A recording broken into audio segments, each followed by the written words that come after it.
দেখো আজকে যে ক্লাসটি রয়েছে, আগের দিন আমরা ইউনেস্কোর ওয়ার্ল্ড হেরিটেজ সাইট ভারতে যেগুলো রয়েছে সেগুলো নিয়ে ক্লাসটা শুরু করেছিলাম। আজকে তার সেকেন্ড দিন, ঠিক আছে? তো দেখো, প্রথমত বলে নিই কি কি পড়ানো হয়েছে।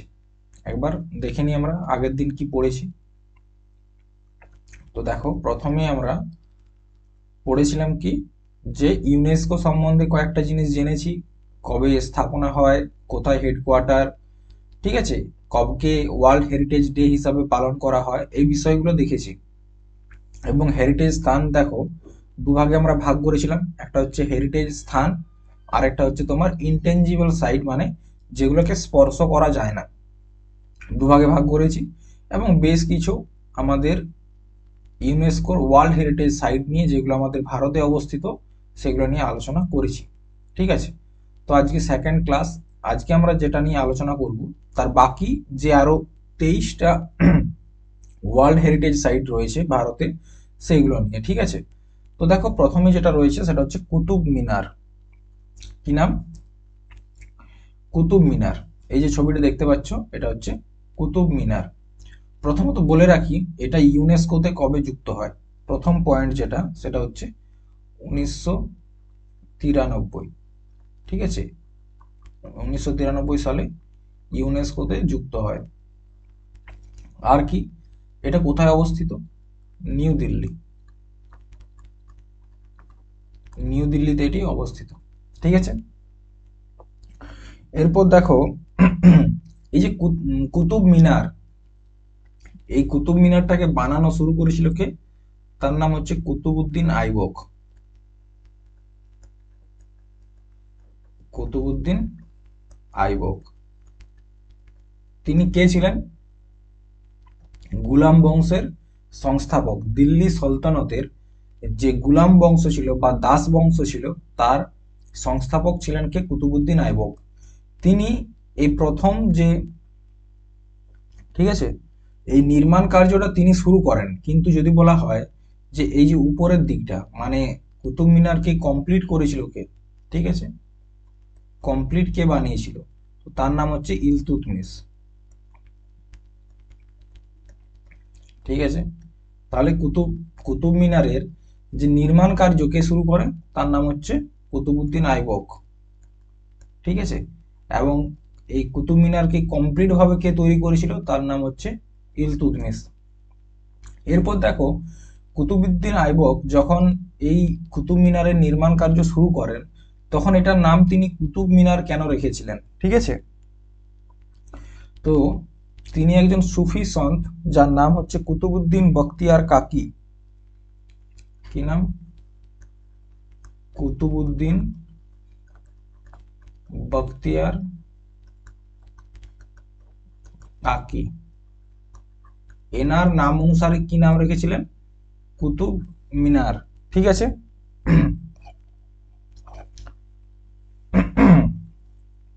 ঠিক আছে? এরপর দেখো, এই যে কুতুব মিনার, এটার উচ্চতা কত, বা এটা টোটাল কত? 72.5 মিটার এটার উচ্চতা। ঠিক আছে? তাহলে দেখো, কুতুব মিনার থেকে যে বিষয়গুলো তোমাদের জানা প্রয়োজন ছিল: ইউনেস্কোতে কবে যুক্ত হয়, কোথায় অবস্থিত, কে বানানো শুরু করেছিল, কে কমপ্লিট করেছে, কত উচ্চতা, এবং কার নাম অনুসারে রাখা হয়। এটা একটু নোট করে নাও, নাম অনুসারে রাখা হয়। ঠিক আছে? নাম অনুসারে রাখা হয়। নেক্সট, দার্জিলিং এর মাউন্টেন রেলওয়ে, কালকা সিমলা ও নীলগিরি রেলওয়ে। তো দেখো, ভারতের 3টি জায়গায় পর্বতীয় রেলওয়ে রয়েছে। ঠিক আছে? ভারতে 3টি পর্বতীয় রেলওয়ে, পর্বতীয় রেলওয়ে। পর্বতীয় রেলওয়ে মানে কি? পাহাড় বা পর্বতের মধ্য দিয়ে ট্রেন যায়, এরকম 3টা রয়েছে। একটা হচ্ছে তোমার দার্জিলিং, একটা হচ্ছে দার্জিলিং, একটা হচ্ছে এটা তোমার হিমাচল প্রদেশের কালকা সিমলা রেলমার্গ। ঠিক আছে? কি নাম? কালকা সিমলা। কালকা সিমলা। আর একটা হচ্ছে তোমার নীলগিরি। এই তিনটা টোটাল আমাদের ভারতবর্ষে পর্বতীয় রেলওয়ে রয়েছে। একটা হচ্ছে দার্জিলিং, একটা হচ্ছে কালকা সিমলা, আর একটা হচ্ছে নীলগিরি। ঠিক আছে, এই তিনটাই ইউনেস্কোর ওয়ার্ল্ড হেরিটেজ সাইটে যুক্ত আছে। যেমন দার্জিলিং, এটা কোন রাজ্যে অবস্থিত? ওয়েস্ট বেঙ্গলে অবস্থিত, এবং এটা 1999 সালে, ঠিক আছে, 1999 সালে ইউনেস্কোতে যুক্ত হয়েছে। এটা একটা পয়েন্ট মনে রাখবে। কালকা সিমলা, এটা কোথায় অবস্থিত? হিমাচল প্রদেশ। ঠিক আছে, কোথায়? হিমাচল প্রদেশে অবস্থিত, এবং এটি 2008 সালে ইউনেস্কোতে যুক্ত হয়। ঠিক আছে, আর নীলগিরি, এটা তোমার তামিলনাড়ুতে অবস্থিত, তামিলনাড়ুতে, এবং এটি 2005 সালে ইউনেস্কোতে যুক্ত হয়, 2005-এ। তাহলে দার্জিলিং হচ্ছে 1999, কালকা সিমলা রেলমার্গ 2008, এবং নীলগিরি হচ্ছে 2005। আমাদের টোটাল তিনটা যে পর্বতীয় রেলওয়ে রয়েছে, সেই তিনটা পর্বতীয় রেলওয়ে ইউনেস্কোর আন্ডারেই কিন্তু রয়েছে। ঠিক আছে, নেক্সট হচ্ছে মহাবোধি মন্দির। মহাবোধি মন্দিরটা কোথায় অবস্থিত? এটা হচ্ছে তোমার বিহারে অবস্থিত। কোথায়? বিহার। ঠিক আছে, বিহারে অবস্থিত। এটা ইউনেস্কোতে কবে যুক্ত হয়? ইউনেস্কোতে 2002 সালে। ঠিক আছে, এটা কি? এই যে মন্দিরটা দেখতে পাচ্ছ না, এই যে এই মন্দিরটা, এটাকে বলা হচ্ছে মহাবোধি মন্দির। এই জায়গাতে কি হয়েছিল? গৌতম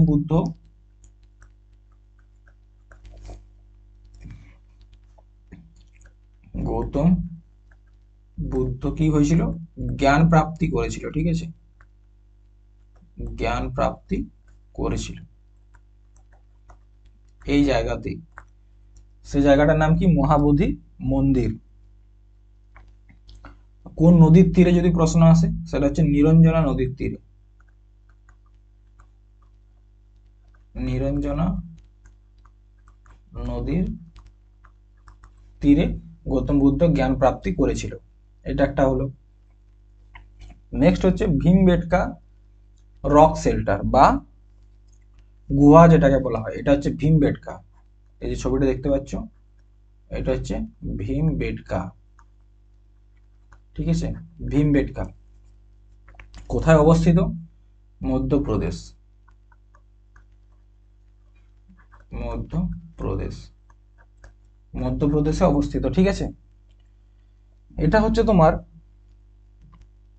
প্রাগ ঐতিহাসিক কালের একটা গুহা। কখনকার? প্রাগ ঐতিহাসিক, প্রাগ ঐতিহাসিক কালের গুহা। এইখানে কি দেখতে পাওয়া গেছে? মানুষের হাতে আঁকা, মানুষের আঁকা প্রথম চিত্র। ঠিক আছে, মানুষের আঁকা প্রথম চিত্র কোথায় দেখতে পাওয়া গেছে? সেটা হচ্ছে ভীমবেটকাতে। সেইখানে কিসের ছবি আঁকা আঁকা ছিল তারা? সেইখানে দেখাচ্ছিল যে কিছু মানুষ অস্ত্র শস্ত্র নিয়ে কি করছে? শিকার করতে যাচ্ছে। এখানে ছবিটা ক্লিয়ার নেই, তো এখানে এরকমই একটা ছবি আঁকা ছিল। এই ছবিটা হচ্ছে তোমার এই গুহাটার ভিতরের ছবি। ঠিক আছে, সেখানে দেখাচ্ছে যে কিছু মানুষ অস্ত্র শস্ত্র নিয়ে শিকার করতে যাচ্ছে। তো মানুষের যে প্রথম চিত্রকলা বা চিত্রশিল্পী যেটা বলা হয়, প্রথম ছবি আঁকা কোথায় দেখতে পাওয়া গেছে? সেটা হচ্ছে ভীমবেটকাতে। ঠিক আছে, কোথায় অবস্থিত? মধ্যপ্রদেশে অবস্থিত। এবং এই যে ভীমবেটকা,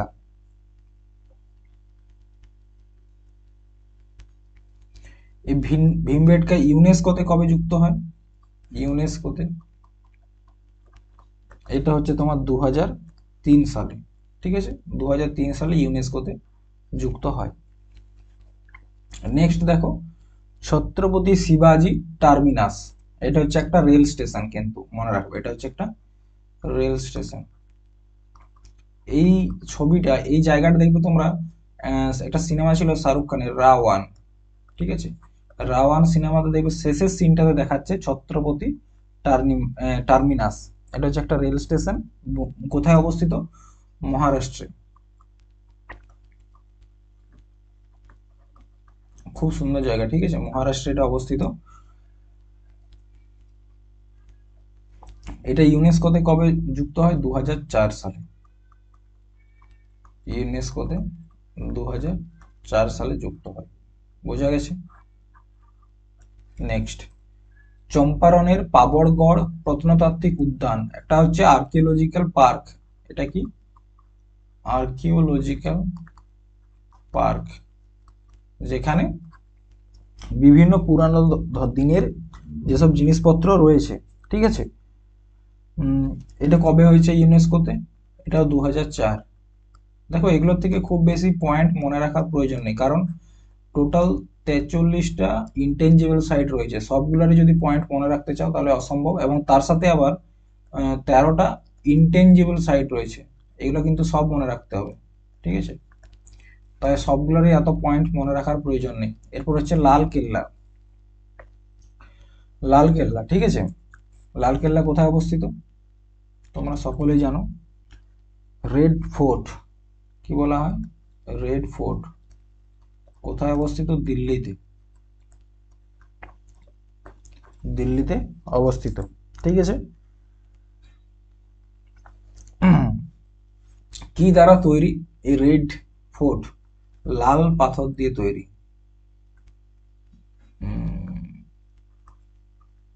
লাল পাথর, তার জন্য এটাকে লাল দেখতে লাগে। নির্মাণ কার্য কি করেছিল? শাহজাহান, ঠিক আছে। রেড ফোর্ট 15ই আগস্ট, ঠিক আছে, 15ই আগস্ট 1947-এ প্রথম যে পতাকা উত্তোলন স্বাধীনতার, সেটা কোথায় করা হয়েছিল? এই লাল কেল্লায় করা হয়। এবং প্রতি বছর 15ই আগস্ট স্বাধীনতা দিবসের দিন পতাকা উত্তোলন কোথায় করা হয়? লাল কেল্লাতেই করা হয়। কে করে? আমাদের প্রধানমন্ত্রী করেন, ঠিক আছে। কি করেন? প্রধানমন্ত্রী। এরপর দেখো, এই লাল কেল্লাতে দুটা গেট আছে, দুটা ফেমাস গেট আছে। একটার নাম হচ্ছে তোমার লাহোরি গেট, একটা হচ্ছে লাহোরি গেট। লাহোরি, বানানটা ভুলে যাচ্ছে।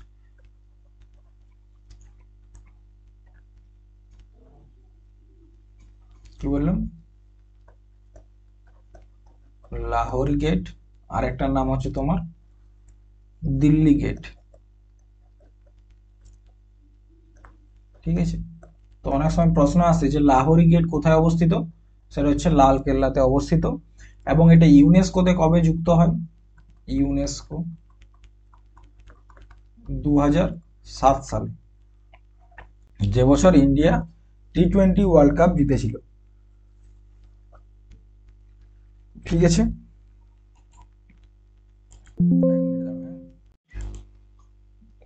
রেকর্ড হচ্ছে কিনা দেখে নি। রেকর্ড হচ্ছে।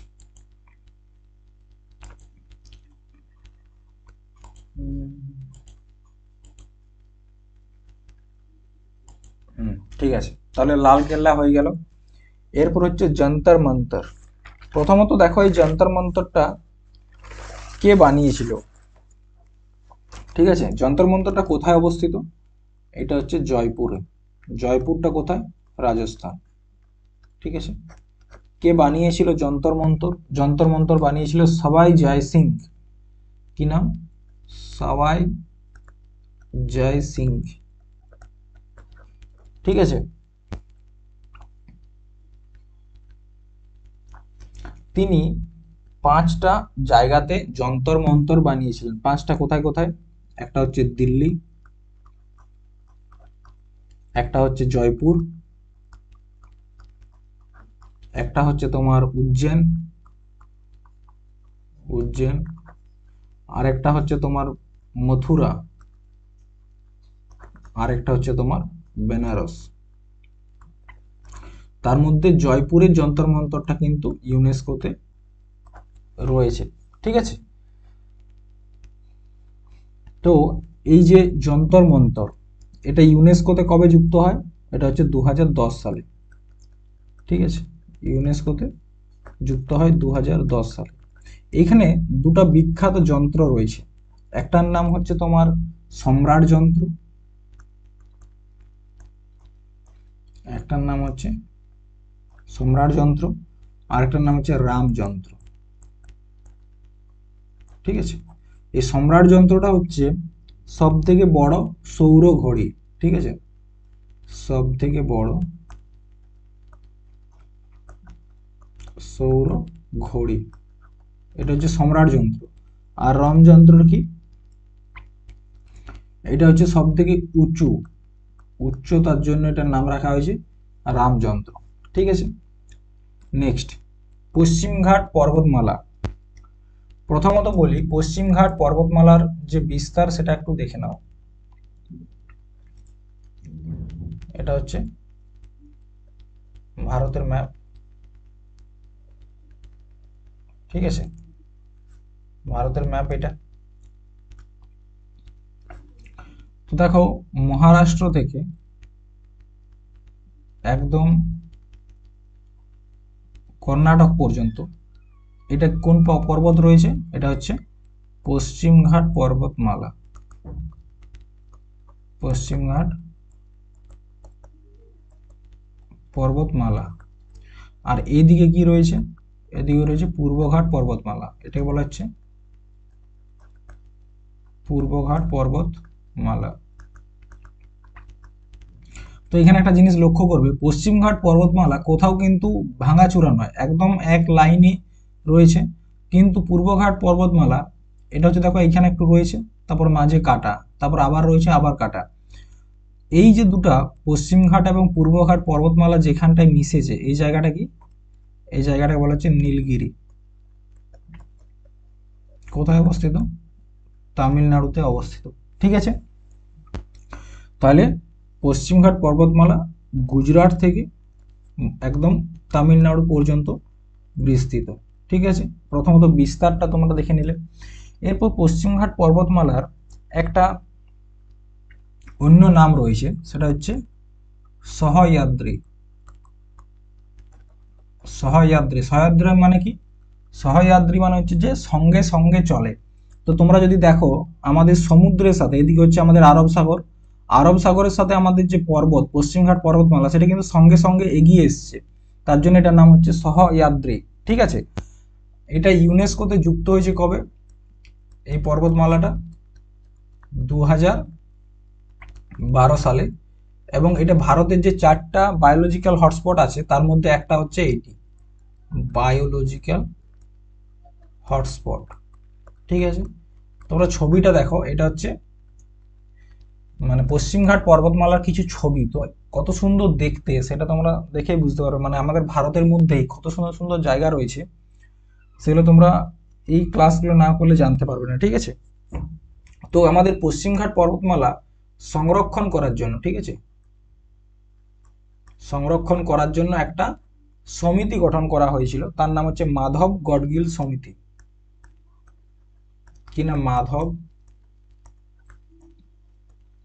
গডগিল সমিতি, ঠিক আছে, মাধব গডগিল সমিতি। এটা হয়ে গেল পশ্চিমঘাট পর্বতমালা। নেক্সট হচ্ছে রাজস্থানের পাহাড়ি দুর্গ, ঠিক আছে, রাজস্থানের পাহাড়ি দুর্গ, এটা হচ্ছে রাজস্থান। তোমরা একটা জিনিস দেখো, এই ছবিটা তোমরা যদি দেখো যে কত সুন্দরভাবে আর কত রকম ইঞ্জিনিয়ারিং প্ল্যান দিয়ে মানে এগুলোকে বানানো হচ্ছে। কিন্তু তৎকালীন সময়ে এখনকার মতন আধুনিক বিজ্ঞান ছিল না, তবু তারা বানিয়েছে। কিন্তু এখনকার দিনে এত সায়েন্স থাকা সত্ত্বেও, এত বিজ্ঞান, এত ইঞ্জিনিয়ার, এত টেকনোলজি থাকা সত্ত্বেও এরকম ধরনের কি বিল্ডিং বানানো সম্ভব, কই বানাতে পারছে তাহলে, ঠিক আছে। তো এগুলা কিন্তু এক একটা খুব ঐতিহ্যবাহী জিনিস, মানে তখনকার দিনে বানিয়েছে, এখনো সে একই রকম ভাবে আছে। তো এগুলো ভাবার বিষয়, ঠিক আছে। তো রাজস্থানের যে পাহাড়ি দুর্গগুলো রয়েছে, রাজস্থানে অনেক দুর্গ রয়েছে, সেগুলোকে একত্রে একসাথে ইউনেস্কোতে যুক্ত করা হয়েছে। কবে করা হয়েছে, 2013 সালে, ঠিক আছে, 2013 সালে করা হয়েছে। এরপর কয়েকটা দুর্গের নাম যেমন তোমাদেরকে বলি, একটা হচ্ছে চিত্তোড়গড়, একটা হচ্ছে চিত্তোড়গড়, আর কে, আর একটা রয়েছে জয়সালমের,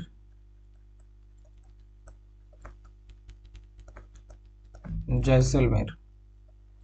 আর একটা হচ্ছে তোমার কুম্বলগড়, ঠিক আছে, এই তিনটা মনে রাখবে। আরো অনেক রয়েছে, তো তার মধ্যে এই তিনটা যে দুর্গ রয়েছে তিনটার নাম মনে রাখবে।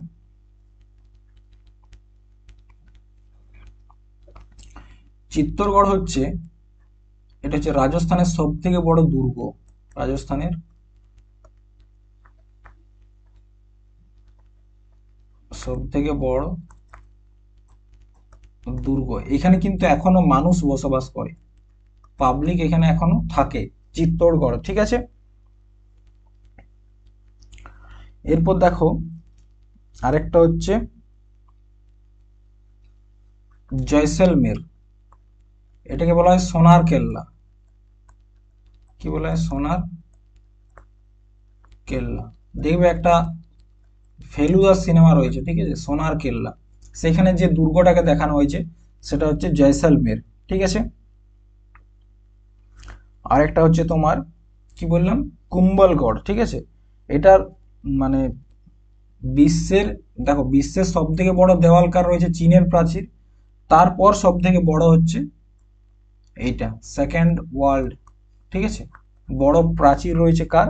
এই কুম্বলগড়ের দুর্গের। ঠিক আছে, এটাকে বলা হয় দ্য গ্রেট ইন্ডিয়ান ওয়াল। কি বলা হয়? এটার যে প্রাচীর সেটাকে বলা হয় দ্য গ্রেট ইন্ডিয়ান ওয়াল। ঠিক আছে, এবং এটাকে বলা হয় মেবারের মেবারের থার্ড আই বা তৃতীয় নয়ন। ঠিক আছে, তো এগুলো হচ্ছে রাজস্থানের পাহাড়ি দুর্গ। নেক্সট হচ্ছে রানী কি বাব। মানে এটা একটা কি জানো, এটা একটা স্নান করার জন্য কুয়ার মতো, তো সেটাকেও কি রকম ভাবে বানানো হয়েছিল তোমরা একবার দেখো, মানে কি আর্কিটেকচার রয়েছে, কি ধরনের প্ল্যানিং, জিওমেট্রিটা কিরকম। ঠিক আছে, এরকম উপর থেকে নামবে আর নিচে এখানে জল ছিল। ঠিক আছে, তো এইটাকে বলা হচ্ছে রানী কি বাভ বা রানীর স্টেপ ওয়েল। বুঝতে পারছো এটা কোথায় অবস্থিত? গুজরাটে অবস্থিত। ঠিক আছে, গুজরাট। এই ছবিটা তোমরা কোথায় দেখতে পাবে জানো? তোমরা 100 টাকার যে নোট বর্তমানে নিউ কারেন্সিতে আছে না, 100 টাকার নোট, সে 100 টাকার নোটে রানী কি বাব এটা দেখতে পাবে। ঠিক আছে, আচ্ছা, এটা ইউনেস্কোতে কবে যুক্ত হয়? ইউনেস্কো 2014। তো দেখো আমরা আর বেশি দূরে নেই, 2024 পর্যন্ত আমরা পড়বো। 2014-তে এটা ইউনেস্কোতে যুক্ত হয়। এবং এটাকে কে বানিয়েছিল? নির্মাণ, এটাকে বানিয়েছিল কি? এটা একটু নোট করে নিও, নির্মাণ হচ্ছে উদয়মতি। উদয়মতিটা কে? উদয়মতি হচ্ছে রাজা ভীমদেবের রাজা ভীমদেবের স্ত্রী। সোলাঙ্কি ডাইনেস্টির রাজা ছিল কে? রাজা ভীমদেব। ঠিক আছে, সোলাঙ্কি বংশ।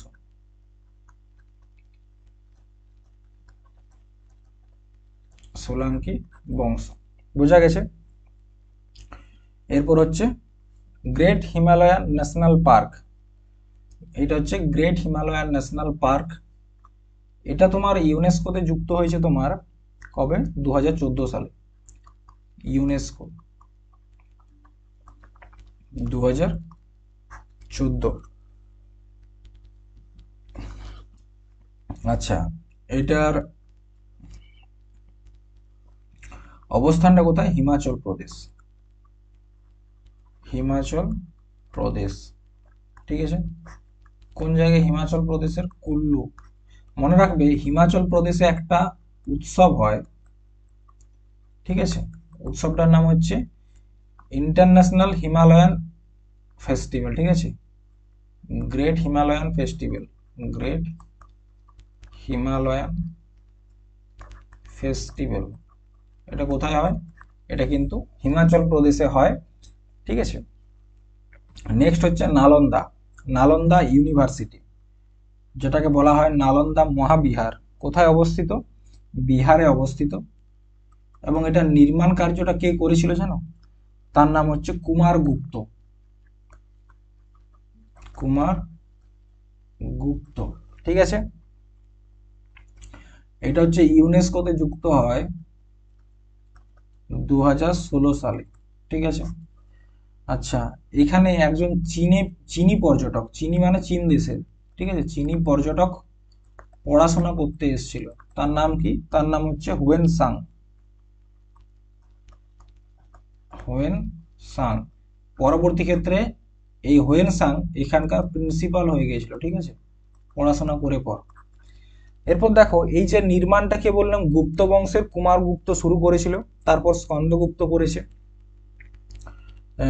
আর এটাকে ধ্বংস করেছিল কে? মোহাম্মদ ঘুরির সেনাপতি বখতিয়ার খিলজি, ঠিক আছে, মোহাম্মদ ঘুরির সেনাপতি, তিনি এটাকে ধ্বংস করেছিলেন, ঠিক আছে। এই যে এটা হচ্ছে নালন্দা ইউনিভার্সিটির ধ্বংসাবিশেষ। এখানে কি ছিল? প্রত্যেকের জন্য আলাদা আলাদা রুম ছিল, এবং এইখানে কে থাকতো? এখানে থাকতো একজন টিচার যে পড়াতো, ঠিক আছে। তো এটা হচ্ছে কি? নালন্দা ইউনিভার্সিটি। মানে এখনকার যতগুলো ইউনিভার্সিটি আছে সবাইকার থেকে উন্নত তৎকালীন সময়ে এটা ছিল নালন্দা ইউনিভার্সিটি।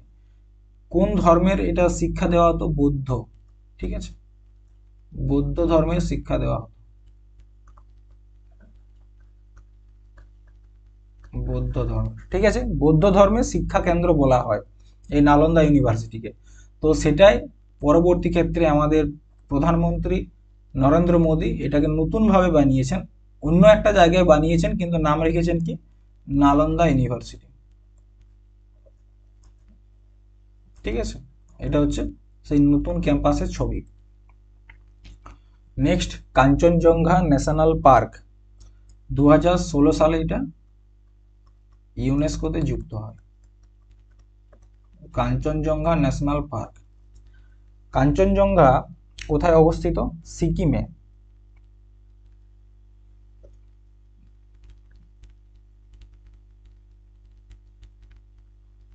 ঠিক আছে, কোথায় অবস্থিত? সিকিম।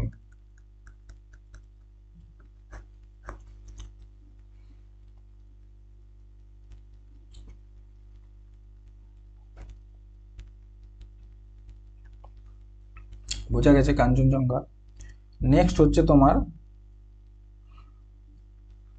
লি কার্বুজিয়ারের স্থাপত্য কাজ।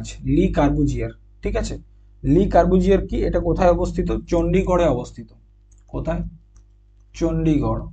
এইটুকু মনে রাখলেই হবে। কবে ইউনেস্কোতে যুক্ত হয়? 2016 সালে, ঠিক আছে, এইটুকু বাস এটা মনে রাখবে। নেক্সট, ঐতিহাসিক শহর আমেদাবাদ। দেখো, এখনো পর্যন্ত ভারতের একমাত্র শহর যেটা ইউনেস্কোর ওয়ার্ল্ড হেরিটেজ সাইটে গেছে সেটা হচ্ছে আমেদাবাদ। আমেদাবাদ কোথাকার? আমেদাবাদ কোথাকার? গুজরাটের, ঠিক আছে। কোথাকার? গুজরাটের যে আমেদাবাদ শহর সেটা কিন্তু ইউনেস্কোর ওয়ার্ল্ড হেরিটেজ সাইটে গেছে। তাহলে এখানে একটা জিনিস মনে রাখবে, নোট, একমাত্র শহর, একমাত্র শহর যেটি ইউনেস্কো দ্বারা, ইউনেস্কোর ওয়ার্ল্ড হেরিটেজ দ্বারা, হেরিটেজ দ্বারা স্বীকৃত, স্বীকৃত, ঠিক আছে। এটা একটু মনে রাখবে, ভারতের একমাত্র শহর যে ইউনেস্কোর ওয়ার্ল্ড হেরিটেজ দ্বারা স্বীকৃত। বোঝা গেছে? কি নাম? আমেদাবাদ।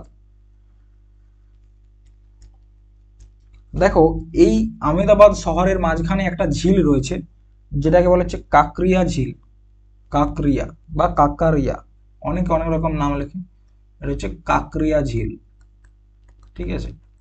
এই ঝিলটা শহরের একদম মাঝখানে অবস্থিত। কোথায়? শহরের মাঝখানে, শহরের মাঝখানে। মানে তুমি শহরের যে প্রান্ত থেকেই এগিয়ে এসো, আলটিমেট তুমি এই ঝিলটার কাছেই পৌঁছাবে, ঠিক আছে। তো এই মানে ছবিটা তোমাদেরকে দেওয়ার মূল উদ্দেশ্য, তোমরা যদি দেখো ভালোভাবে ছবিটা, তাহলে শহরটার কেমন ভাবে বসেছে দেখো। এদিকে একটা গেট রয়েছে, এখানে একটা গেট, তারপর রয়েছে তোমার এখানে একটা গেট, ঠিক এখানেও একটা গেট রয়েছে, এখানে একটা গেট রয়েছে, এখানে একটা, এখানে একটা, এরকম গেট রয়েছে, ঠিক আছে। তো দেখো, এই যে এরিয়াটা, এই এরিয়ার পিছন দিকে কিন্তু একটা মানে বসতি গড়ে উঠেছে, আবার এই এরিয়ার পিছনে বসতি গড়ে উঠেছে। মানে এই ঝিলটাকে, কাকরিয়া ঝিলটাকেই কেন্দ্র করে প্রত্যেকটা বসতি গড়ে উঠেছে আমেদাবাদ শহরে। এটাই এখানকার বিশেষত্ব, ঠিক আছে, এটা হচ্ছে এখানকার বিশেষত্ব। আরেকটা জিনিস তোমাদেরকে এখানে নোট করতে হবে, সেটা হচ্ছে কি, তোমরা যদি এই ঝিলটাকে ভালো করে দেখো তাহলে একটা জিনিস বুঝতে পারবে, সেটা হচ্ছে আমাদের এসবিআই এর যে লোগো, ঠিক আছে, এসবিআই এর যে লোগো সেটা কিন্তু এই কাকরিয়া ঝিলেরই, ঠিক আছে। এসবিআই এর লোগোটা কিরকম, একটা গোল, তারপর এরকম কাটা, ঠিক আছে। তো দেখো এটাও তো একটা বৃত্ত, তারপর মাঝখান দিয়ে এটা কাটা, ঠিক আছে। তো এসবিআই এর লোগোটা এই কাকরিয়া ঝিল থেকেই কিন্তু তৈরি করা, ঠিক আছে। এই আমেদাবাদ শহরটাকে নির্মাণ করেছিল কে, আমেদাবাদ শহরের নির্মাণ কে করেছিল, তার নাম হচ্ছে আহমেদ শাহ, আহমেদ শাহ, ঠিক আছে। এটা হয়ে গেল আমেদাবাদ। নেক্সট হচ্ছে ভিক্টোরিয়ান গথিক এবং আর্ট ডেকো এনসেম্বল, ঠিক আছে। এটা হচ্ছে এক ধরনের আর্ট আর কি। এই যে তোমরা ছবিটা দেখতে পাচ্ছ, এটা হচ্ছে ভিক্টোরিয়ান গথিক আর্ট, ঠিক আছে। আচ্ছা, আগেরটাই বললাম ইউনেস্কোতে কবে জায়গা পেয়েছে না বলিনি না, 2017 সালে আমেদাবাদ শহরটি ইউনেস্কোতে কবে যুক্ত হয়, এটা ইউনেস্কোতে হচ্ছে 2017-তে। নেক্সট, ভিক্টোরিয়ান গথিক, এটা হচ্ছে তোমার কোথায় অবস্থিত, মহারাষ্ট্রে অবস্থিত। ভিক্টোরিয়ান গথিকটা হচ্ছে তোমার এক ধরনের আর্ট বিল্ডিং বানানোর ক্ষেত্রে, ঠিক আছে। এটা ইউনেস্কোতে যুক্ত হয় তোমার 2018 সালে, ঠিক আছে। এই যে গথিক আর্ট, ঠিক আছে, গথিক আর্ট বলতে কি, এরকম তীক্ষ্ণ তীক্ষ্ণ শিরা দেখতে পাওয়া যাবে, এই যে তীক্ষ্ণ একটা করে শিরা দেখতে পাচ্ছ, প্রত্যেকটা বিল্ডিং এর শীর্ষে একটা করে তীক্ষ্ণ শিরা, তো সেটা হচ্ছে গথিক আর্ট। তো এই ধরনের যে স্ট্রাকচার বা এই ধরনের যে কলা, এটা কে নিয়ে এসেছিল ভারতে, পর্তুগিজরা, ঠিক আছে, পর্তুগিজরা নিয়ে এসেছিল। নেক্সট হচ্ছে গোলাপি শহর, গোলাপি শহর নামে কে পরিচিত, সেটা হচ্ছে জয়পুর,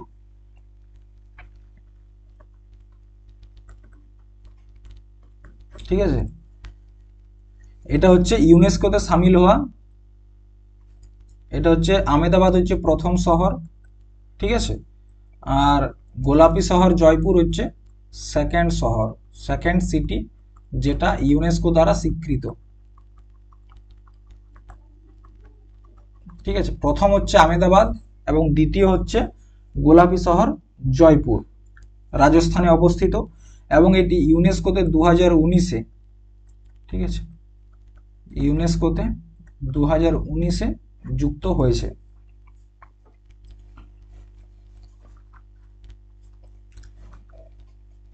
জয়পুর শহরের নির্মাণ কে করেছিল, এই যে গোলাপি শহর বা জয়পুর শহর, ঠিক আছে, জয়পুর শহরের নির্মাণটা করেছিল তোমার 1727 সালে, তার নাম হচ্ছে সবাই জয় সিং, সবাই জয় সিং, যিনি কিনা যন্তর মন্তর বানিয়েছিলেন, ঠিক আছে, সবাই জয় সিং দ্বিতীয়। নেক্সট, কাকতিয়া রুদ্রেশ্বর মন্দির, কাকতিয়া রুদ্রেশ্বর, প্রথমত কাকতিয়া নামটা দেখলে বুঝে যাবে এটা হচ্ছে তেলেঙ্গানাতে অবস্থিত, কারণ কি, কাকতিয়া বংশ যাদের কাছে কোহিনূর হীরা ছিল তারা তেলেঙ্গানাতেই বসবাস করতো, ঠিক আছে। এই কাকতিয়া রুদ্রেশ্বর মন্দিরের আরো একটা নাম আছে, সেটা হচ্ছে রামপা মন্দির, কি নাম, রামপা মন্দির, ঠিক আছে। এটা ইউনেস্কোতে যুক্ত হয় 2021 সালে, ইউনেস্কোতে কবে যুক্ত হয়, 2021 সালে এটা যুক্ত হয়, ঠিক আছে। এটা হচ্ছে তোমার কাকতিয়া রুদ্রেশ্বর মন্দির।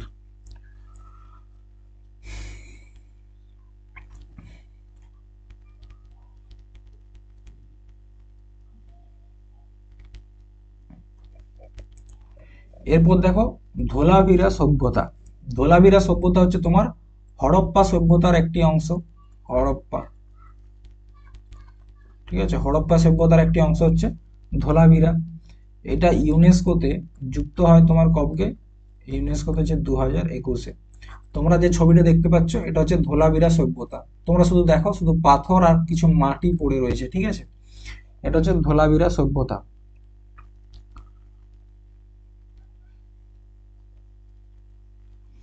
এই ধোলাভিরা সভ্যতার খোঁজ করেছিল কে, এটাকে ডিসকভার করেছিল কে? তার নাম হচ্ছে জে.পি. যোশী। জে.পি. যোশী, কি নাম? জে.পি. যোশী, ঠিক আছে।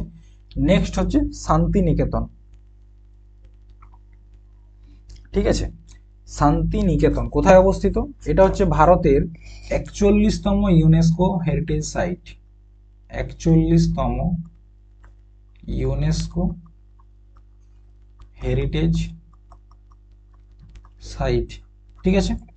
এটা তোমার ইউনেস্কোর আন্ডারে কবে গিয়েছিল? ইউনেস্কোতে গেছে 2023 সালে, ঠিক আছে। শান্তিনিকেতন কোথায় অবস্থিত? তোমরা সকলেই জানো ওয়েস্ট বেঙ্গলে অবস্থিত শান্তিনিকেতন। রবি ঠাকুর শান্তিনিকেতন ওয়েস্ট বেঙ্গলের কোথায়? বীরভূম,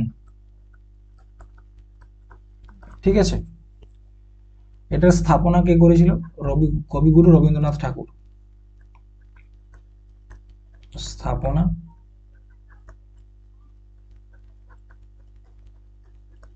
কবিগুরু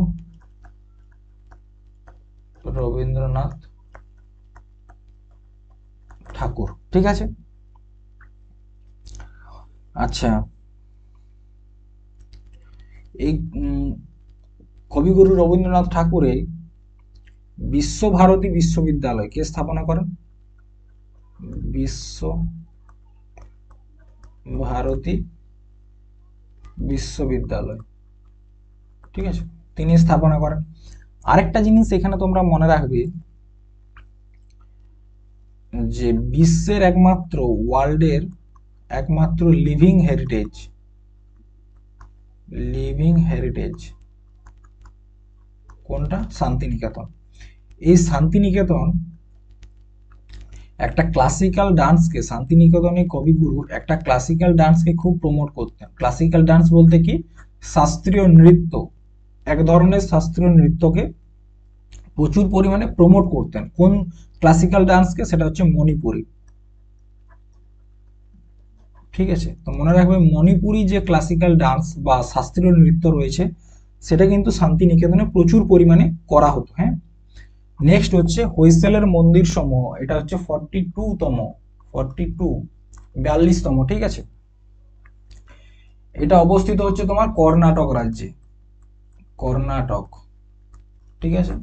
আচ্ছা, এই যে হৈসেলের মন্দির সমূহ রয়েছে এটা 2023 সালে ইউনেস্কোতে যুক্ত হয়, 2023 সালে, ঠিক আছে। এখানে না 3টা মন্দির রয়েছে, ঠিক আছে। এখানে 3টা মন্দির রয়েছে। একটার নাম হচ্ছে তোমার বেলুর, একটার নাম হচ্ছে হেলবিডে, আরেকটার নাম হচ্ছে সোমনাথপুরম, ঠিক আছে। এই যে বেলুর মন্দিরটা রয়েছে না, এখানে ভগবান বিষ্ণুর অবতারকে পূজা করা হয়। ভগবান বিষ্ণুকে পূজা করা হয়। এখানে মহাদেবকে পূজা করা হয় এবং এখানে সোমনাথ মানে হচ্ছে তোমার ভগবান শ্রীকৃষ্ণকে পূজা করা হয়, ঠিক আছে।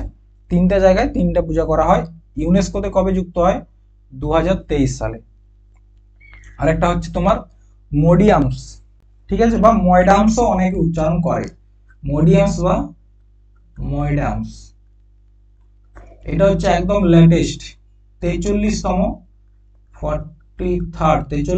আমাদের যে ইউনেস্কো হেরিটেজ সাইট সেটা। দেখো 2024 সালে ইউনেস্কোর বৈঠক হয় কোথায়? ইউনেস্কোর বৈঠক হয়েছে তোমার আসামে। কোথায় হয়েছে? বৈঠক হয়েছে তোমার দিল্লিতে, ঠিক আছে, দিল্লিতে। এবং সেখানে নির্ধারণ করা হয় দিল্লির এই আসামের ময়ডামস বা মোডিয়ামস কোথায় অবস্থিত, আসাম। তো আসামের মোডিয়ামসকে ইউনেস্কোর ওয়ার্ল্ড হেরিটেজ সাইটে যুক্ত করা হয়।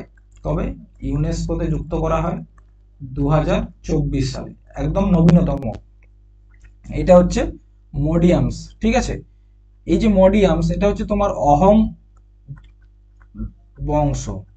দেখো আসামে যে রাজবংশ রাজত্ব করেছে মানে সবথেকে বেশি দিন ধরে, সেটা হচ্ছে অহোম ডাইনেস্টি, অহোম বংশ, ঠিক আছে। সেই অহোম বংশের যে কবর, সেই কবর হচ্ছে মোডিয়ামস, ঠিক আছে। তার জন্য মোডিয়ামসকে 2024 সালে ইউনেস্কোতে যুক্ত করা হয় এবং ভারতের নবীনতম ইউনেস্কো সাইট হচ্ছে মোডিয়ামস। নেক্সট হচ্ছে আমরা যেটা বললাম 43টা আমরা দেখো আলোচনা করে নিয়েছি।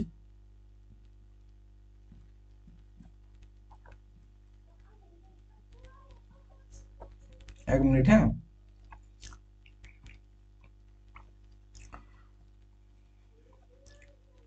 হ্যাঁ, দেখো আমাদের যে 43 ক্লাসিক ইউনেস্কো সাইট রয়েছিল 43টা, সেই 43টা ইউনেস্কো সাইটকে আমরা আলোচনা করেছি মোডিয়ামস পর্যন্ত। এরপর আমাদেরকে যেটা পড়ার ছিল সেটা হচ্ছে ইনটেনজিবল সাইট,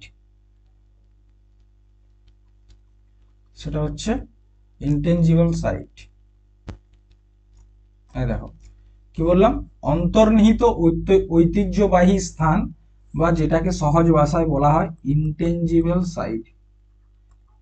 ইনটেনজিবল সাইট, দেখো তোমাদেরকে যদি একদম পাতি ভাষায় বোঝায়, দেশি ভাষায়, ইনটেনজিবল সাইট মানে কি, সেই সব ঐতিহ্যবাহী স্থান বা সেই সব ঐতিহ্যবাহী বস্তু যেগুলোকে আমরা টাচ করতে পারবো না বা স্পর্শ করতে পারবো না, কিন্তু সেগুলোর সাথে আমাদের ইমোশন যুক্ত হয়ে রয়েছে, সেগুলোকে বলা হচ্ছে তোমার ইনটেনজিবল হেরিটেজ সাইট, ঠিক আছে। কি বলা হয়, ইনটেনজিবল হেরিটেজ সাইট, যেগুলো আমরা স্পর্শ করতে পারবো না, স্পর্শ করতে পারবো না, সেগুলো হচ্ছে ইনটেনজিবল সাইট। যেমন তোমাদেরকে একটা এক্সাম্পল দিয়ে বোঝায়, সেটা হচ্ছে ছৌ ডান্স, সেটা হচ্ছে ছৌ নৃত্য। তো দেখো ছৌ নৃত্য হচ্ছে কি, আমরা সকলেই দেখতে পারবো ছৌ ডান্সকে, কিন্তু আমরা ছৌ ডান্সকে স্পর্শ করতে পারবো না। বলবে স্যার আমরা তো স্পর্শ করতে পারি। দেখো সেখানে আমরা আর্টিস্টকে, যে ডান্সটা পরিবেশন করছে তাকে আমরা স্পর্শ করতে পারি, কিন্তু যেটা ডান্স, সেই ডান্সটা কি আমরা স্পর্শ করতে পারবো? সেটাকে আমরা শুধুমাত্র দেখতে পারবো, অনুভব করতে পারবো, কিন্তু সেটাকে স্পর্শ করতে পারবো না। তো এইরকম বস্তু যেগুলোকে আমরা স্পর্শ করতে পারবো না, সেগুলোকে ইনটেনজিবল সাইটে রাখা হয়। ইউনেস্কোরই একটা ভাগ, সেটা হচ্ছে ইনটেনজিবল সাইট, সেখানে রাখা হয়, ঠিক আছে। দেখো কি কি রয়েছে। প্রথমত যেটা রয়েছে সেটা হচ্ছে তোমার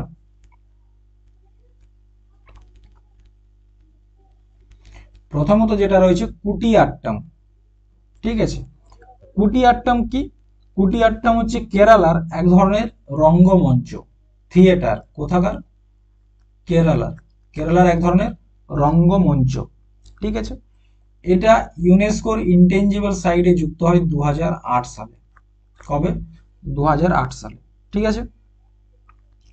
তারপর হচ্ছে বৈদিক জপের ঐতিহ্য, বৈদিক জপ, বৈদিক বলতে আমাদের যে বৈদিক মন্ত্র রয়েছে,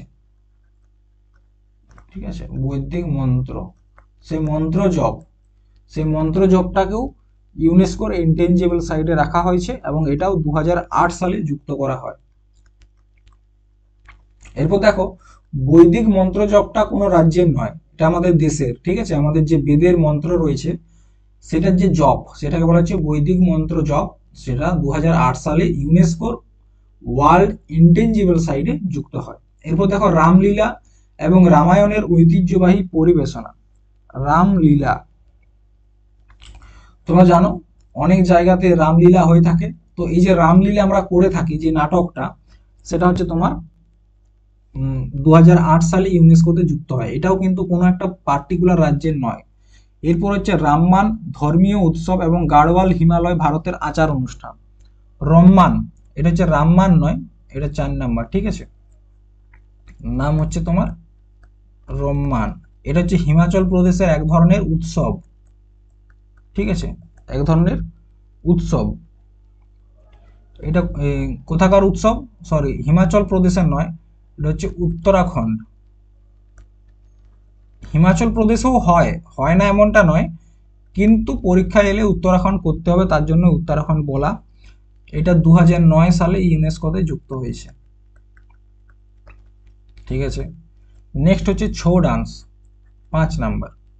ছৌ ডান্স জানো 3 প্রকারের হয় ছৌ ডান্স, 3টা। একটা হচ্ছে পুরুলিয়া স্টাইলে হয়, পুরুলিয়া স্টাইল তোমাদেরকে আগের দিন বলেছি। একটা হচ্ছে সরাইকেল্লা স্টাইল, আর একটা হচ্ছে তোমার, একটা পুরুলিয়া, একটা সরাইকেল্লা, আর একটা হচ্ছে তোমার ময়ূরভঞ্জ। তো এই পুরুলিয়া শৈলীটা হচ্ছে পশ্চিমবঙ্গের, সরাইকেল্লাটা হচ্ছে তোমার ঝাড়খণ্ড, ছত্তিশগড়, ঝাড়খণ্ডের, এবং ময়ূরভঞ্জ হচ্ছে তোমার উড়িষ্যা, ঠিক আছে। এই যে 3 ধরনের ছৌ নাচ, এটাকেও তোমার 2010 সালে ইউনেস্কো সাইটে যুক্ত করা হয়, ঠিক আছে। এরপর দেখো 5 নাম্বার হয়ে গেল। 6 নাম্বার, 6 নাম্বারে কে রয়েছে, রাজস্থানের কালবেলিয়া ডান্স, যেটাকে বলা হয় স্নেক ডান্স, স্নেক ডান্সও বলা হয়, ঠিক আছে। কবে এটা ইউনেস্কোতে যুক্ত হয়, 2010 সালে। আচ্ছা, কালবেলিয়া ডান্সের একজন ফেমাস ডান্সারের নাম কি, তার নাম হচ্ছে গুলাবো সাপেরা, গুলাবো সাপেরা, ঠিক আছে। নেক্সট হচ্ছে মুড়িয়াট্টু, কি নাম হচ্ছে, মুড়িয়াট্টু। এটা হচ্ছে বানানটা এখানে ভুল আছে, এটা হচ্ছে মুড়িয়াট্টু, ঠিক আছে, মুড়ি আট্টু, মুড়িয়াট্টু। এটা কোথাকার, এটা হচ্ছে কেরালার, কেরালার হচ্ছে ক্লাসিক্যাল নাটক, শাস্ত্রীয় নাটক হচ্ছে কি মুড়িয়াট্টু। এবং এটা তোমার ইউনেস্কোতে যুক্ত হয়েছে কবে, 2008 সালে, কবে, 2008 সালে, ঠিক আছে। এরপর হচ্ছে লাদাখের বৌদ্ধ জপ, মানে হচ্ছে লাদাখের যে বৌদ্ধরা রয়েছে তাদের যে জপ, জপ বলতে কি বলা হয় জানো তো, এই যে হরে কৃষ্ণ কৃষ্ণ কৃষ্ণ হরে হরে, এটা হচ্ছে এক ধরনের জপ। তো ঠিক সেরকম ভাবে লাদাখের বৌদ্ধরা তাদের যে ইষ্টদেবকে নিয়ে যে জপ করে, সেটাও কিন্তু ইউনেস্কোতে যুক্ত হয়েছে, ঠিক আছে। এটা কবে যুক্ত হয়েছে, 2012 সালে, ঠিক আছে। এরপর হচ্ছে মণিপুরের সংকীর্তন। তোমরা জানো পশ্চিমবঙ্গের যেমন যাত্রা, বাউল, তেমনি মণিপুরের হচ্ছে সংকীর্তন, ঠিক আছে। তো মণিপুরের সংকীর্তন 2013 সালে ইউনেস্কোতে যুক্ত হয়ে যায়, ঠিক আছে। এরপর হচ্ছে পাঞ্জাবে, ঠিক আছে, পাঞ্জাবে এক ধরনের, এটা হয়ে গেল তোমার 7, 8, 9, এরপর দেখো 10 নাম্বার। 10 নাম্বারে হচ্ছে পাঞ্জাবে জানো তো খুব সুন্দর পিতলের, কিসের, পিতলের এবং তামার বাসনপত্র বানানো হয়। তো এই তাদের যে বানানোর স্টাইলটা, যে আর্ট, সেটাকে 2014 সালে ইউনেস্কোতে যুক্ত করা হয়েছে, ঠিক আছে। পাঞ্জাবের যে পিতলের এবং তামার যে বাসন বানানো সেটা, ঠিক আছে, বা যেটাকে বলা হচ্ছে তোমার পাত্র, ভালো কথায় বলতে গেলে। এরপর হচ্ছে যোগ ব্যায়াম, ঠিক আছে। যোগ ব্যায়াম এটা হচ্ছে আমাদের 11 নাম্বার ইন্টেনজিবল সাইট, যেটা তোমার 2016 সালে ইউনেস্কোতে যুক্ত করা হয়, ঠিক আছে। তারপর হচ্ছে নওরোজ, নওরোজ হচ্ছে তোমার পার্সিদের, পার্সিদের নববর্ষ, পার্সিদের নববর্ষ হচ্ছে কি নওরোজ, যেটা তোমার 2016 সালে ইউনেস্কোতে যুক্ত হয়। কিন্তু একটা জিনিস এখানে বলার আছে, তোমরা যদি ইউনেস্কোর হেরিটেজের যে ওয়েবসাইটে যাও, সেখানে আপডেট করে এটা 2024 করা হয়েছে, ঠিক আছে, একটু নোট দেখে নিও। হ্যাঁ, এরপর হচ্ছে কুম্ভ মেলা। তোমরা জানো 2025-এ কুম্ভ মেলা হতে চলেছে ইউপিতে। কুম্ভ মেলা 3টে জায়গাতে হয়, 4টে জায়গা, একটা হচ্ছে প্রয়াগরাজ, একটা হচ্ছে প্রয়াগরাজ, আর কোথায় হয়, আর হয় উজ্জৈন, নাসিক, আর একটা হচ্ছে তোমার হরিদ্বার,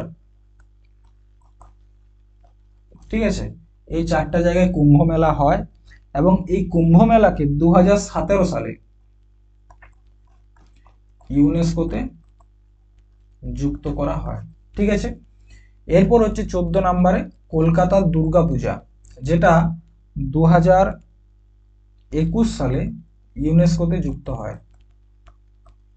2021 সালে কোনটা? কলকাতার দুর্গাপূজা। কলকাতার দুর্গাপূজা যে কত বিখ্যাত তোমরা সেটা সকলেই জানো, এবং কলকাতার দুর্গাপূজাকে ইউনেস্কোতে যুক্ত করা নিয়েও বেশ বড়সড় একটা কন্ট্রোভার্সি তৈরি হয়েছিল আমাদের মুখ্যমন্ত্রী এবং আরেকজনকার মধ্যে, মানে বিরাট একটা কন্ট্রোভার্সি সৃষ্টি হয়েছে। এবং সব থেকে নবীনতম ইনটেনজিবল সাইট হচ্ছে গুজরাটের গরবা ডান্স, গুজরাটের গরবা ডান্স, ঠিক আছে। এটা 2023 সালে ইউনেস্কোতে যুক্ত হয়, 2023 সালে। তাহলে এই হচ্ছে 15টা আমাদের ইনটেনজিবল সাইট। তাহলে আমরা দেখো কি কি পড়লাম এক নজরে একবার দেখে নিই, ঠিক আছে। আমরা প্রথমত পড়লাম ইউনেস্কো সম্বন্ধে, ঠিক আছে। তারপর কি পড়লাম? 43টি যে হেরিটেজ সাইট পড়েছি। এই 43টা হেরিটেজ সাইটের মধ্যে কি কি পড়লাম? এক হচ্ছে কোন রাজ্যে অবস্থিত, কবে ইউনেস্কোতে যুক্ত হয়, কে তৈরি করে, এবং কিছু যদি বিশেষত্ব রয়েছে সেগুলো নিয়ে আলোচনা করেছি।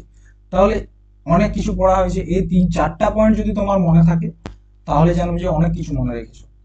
তারপর কি পড়লাম? আমাদের যে 15টা ইনটেনজিবল সাইট, আবার বলছি ইনটেনজিবল সাইট মানে হচ্ছে কি, যেগুলো স্পর্শ করা যায় না, এই 15টা ইনটেনজিবল সাইট নিয়েও পড়েছি। তো এই টপিকটা থেকে এইটুকুই পড়ার ছিল। এরপর তোমাদের একটা প্রশ্ন হতে পারে যে এই যে ডাটাগুলো তোমাদেরকে দিলাম, এই ডাটাগুলো আমি কোথা থেকে পেয়েছি, ঠিক আছে। তো দেখো তোমরা গুগলে যাবে, গুগলে যেয়ে পরে সার্চ করবে UNESCO heritage site in India, এবং প্রথমেই যে ওয়েব পেজটা পাবে সেখানে তোমরা যাবে এবং সেখানে দেখতে পারবে সমস্ত কিছু দেওয়া থাকবে, ডেসক্রিপশন, ডকুমেন্ট, অ্যাসিস্ট্যান্ট, লজ, মানে আমাদের যে ইন্ডিয়ার হেরিটেজ সাইটগুলো রয়েছে সেইগুলো নিয়ে সম্পূর্ণ বিস্তারিত তথ্য তোমরা এই ইউনেস্কোর হেরিটেজ সাইটে যদি যাও সেখানে দেখতে পাবে, ঠিক আছে। তো দেখো এই টপিকটাও শেষ হয়ে গেল। তাহলে আমরা এখন পর্যন্ত কোন কোন টপিকগুলো কভার করেছি স্ট্যাটিক জিকেতে? প্রথমত আমরা যেটা করেছিলাম সেটা হচ্ছে তোমার ক্লাসিক্যাল ডান্স করা হয়ে গেছে, ঠিক আছে। 2 ফোক ফেস্টিভ্যাল করা হয়ে গেছে। 3 আর কি করেছি? Musical instrument